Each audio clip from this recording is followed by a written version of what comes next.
Shivneri news शिवजन्मभूमी या news चॅनलमध्ये आपल्या सर्वांचे सहर्ष स्वागत.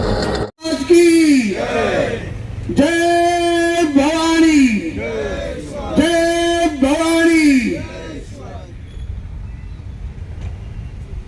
आज 9 ऑगस्ट क्रांती दिन. या क्रांती दिनाच्या दिवशी सुरेश भाऊ वाजग्यांनी मोठं पाऊल उचललंय. कोणासाठी? सर्वसामान्य नागरिकांसाठी, आदिवासींवर होणाऱ्या अन्यायासाठी, अदानी प्रकल्प हटवण्यासाठी सुरेश भाऊ आम्हाला उपोषणास बसले. सुरेश भाऊंचा कोणताही हेतू मनाशी नाही.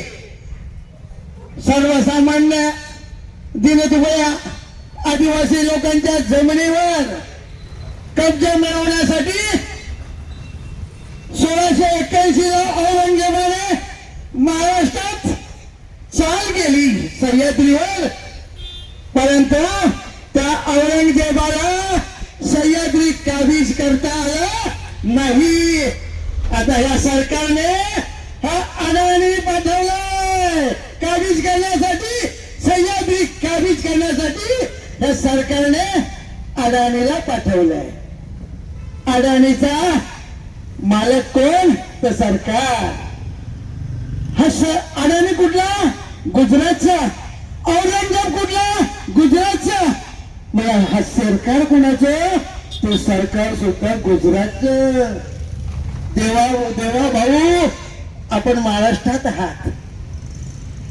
आज महाराष्ट्रात जुन्नर तालुका म्हटलं, अरे कोणाला दमा झाला असेल, तुम्हाला जर चांगला निसर्गाचा सौंदर्य श्वसन घ्यायचा असेल तर सांगतात सह्याद्रीच्या दऱ्याखोऱ्याचा तुमचा दमा बरा होईल, तुमचा आजार बरा होईल. आणि त्याच सह्याद्रीच्या दऱ्याखोऱ्याला पोखरण्याचं काम हा अदानी करायला लागलाय. माझ्या आदिवासी बांधवांना कळकळीची विनंती आहे, तुमचा पक्ष बाजूला ठेवा, आता संघटित व्हा. ही वेळ वैराची आहे. ही वेळ जर तुम्ही एकत्र आला नाही तर अदानी या जुन्नर तालुक्यावर, या संपूर्ण महाराष्ट्रावर बुलडोझर अधिक मोठा विळखा कोण घालतोय? अजगर. हा अजगराचा विळखा जर या जुन्नर तालुक्यातून महाराष्ट्राला पडला तर आपल्याला श्वास घेता येणार नाही. आपला मराठवाडा होईल. फक्त आपल्याला सोयाबीनचं पीक घ्यावं लागेल आणि पावसाची वाट बघावी लागेल. आज तीच अवस्था विदर्भातील लोकांची झालेली आहे. ती आपल्या महाराष्ट्राची आणि जुन्नर तालुक्याची करायची नाही. मी आदिवासी बांधवांना कळकळीची हात जोडून विनंती करतोय, आजही विनंती करतोय, उद्याही विनंती करणार आहे. आपण सुरेश भाऊच्या पाठीशी खंबीरपणे उभे राहा.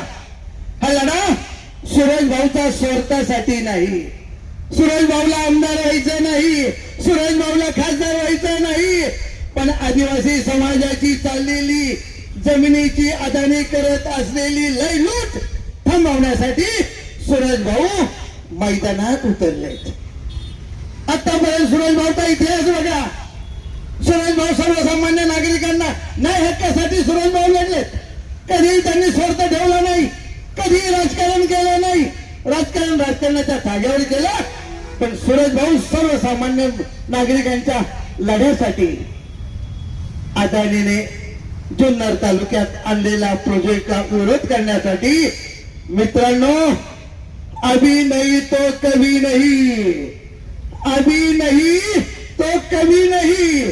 जर आता आपण विरोध केला नाही, आपल्या हातून जर हा या प्रोजेक्ट जमिनी आपल्या आदिवासींच्या गेल्या तर जुन्नर तालुका सह्याद्री हा विकला जाईल आणि सह्याद्रीचा मालक अदानी होईल आणि उद्या तोच अदानी जुन्नर तालुक्याचा आमदार होईल. मग आपल्याला हे होऊ द्यायचंय का? होऊ द्यायचं नाही नाही नाही. सर्वांनी एकत्र आलं पाहिजे. पक्ष बाजूला ठेवा, राजकारणातले जोडे बाजूला ठेवा, सामाजिक बांधिलकीचं जतन करून सर्वांनी सुरेश भाऊच्या पाठीशी एक मोठ्या मुखाने पाठिंबा देऊन सुरेश भाऊला जोपर्यंत अदानीचा 21 तारखेला 21 ऑगस्टला जनसुनावणीला कडाडून विरोध करा. वेळ पडली तर रस्त्यावर उतरू, जेल भरो आंदोलन करू.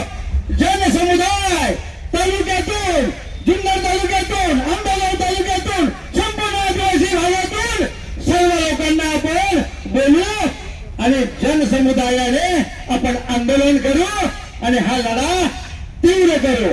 पण अदानीला जुन्नर तालुक्यात सह्याद्रीच्या कुशीत कधीच घुसू द्यायचं नाही, ताबा द्यायचा नाही.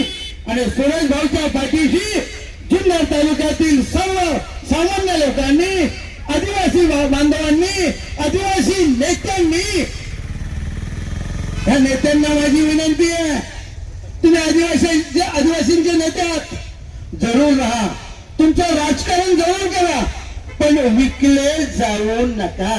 अदानीला विकले जाऊ नका. अदानीला विकत घ्या, पण विकले जाऊ नका. त्या प्रोजेक्टला कडाडून विरोध करा. ही जर वेळ आता गेली निघून ना, परत आपल्याला आपल्या सह्याद्रीचा हिरवगार दिसणार, निसर्ग प्रेमींना दिसणार पर्यटकाचं स्थळ परत आता जुन्नर तालुक्यात संपूर्ण महाराष्ट्रातून पर्यटक येतात. कोणाच्या आधारे येतात, कशाचे येतात की निसर्ग चांगला आहे, जुन्नर तालुका सुजलम सुफलम आहे, निसर्गाची देणगी आहे. हा सह्याद्रीचा कडा आपण अदानीला केव्हाही द्यायचा नाही.